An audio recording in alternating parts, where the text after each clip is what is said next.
ये कहानी एक गांव की है जहां आयशा नाम की एक ज़हीन और नेक लड़की रहती थी।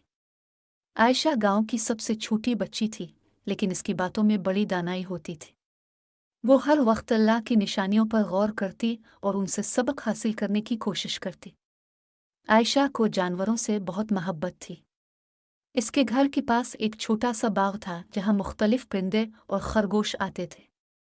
वो इनको खाने के लिए दाना और सब्जियां देती और उनके साथ वक्त गुजारती। एक दिन आयशा को बाग में एक खरगोश मिला जो बहुत परेशान लग रहा था। वो बार बार अदेर अलिफादेर भाग रहा था, जैसे कुछ ढूंढ रहा हो। आयशा ने खरगोश से नरमी से कहा, तुम क्यों इतने परेशान हो? क्या हुआ?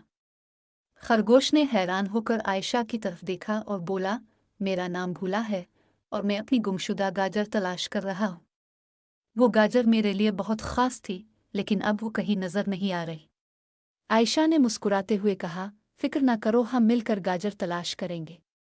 लेकिन तुम्हें एक वादा करना होगा कि जब हम गाजर ढूंढ लें तो तुम अल्लाह का शुक्र अदा करोगे। भूला खरगोश ने फौरन वादा किया। आयशा ने बाग का कोना कोना छान मारा, लेकिन गाजर कहीं नजर न आई।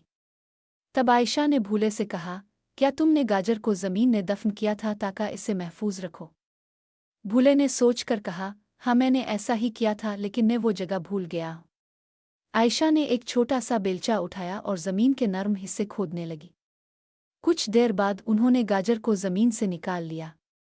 भूला खुशी से उछलने लगा और गाजर को फौरन पकड़ लिया।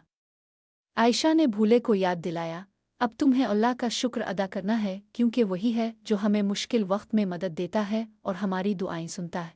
भूला खरगोश ने सर झुकाकर दुआ की और आयशा का शुक्रिया भी अदा किया।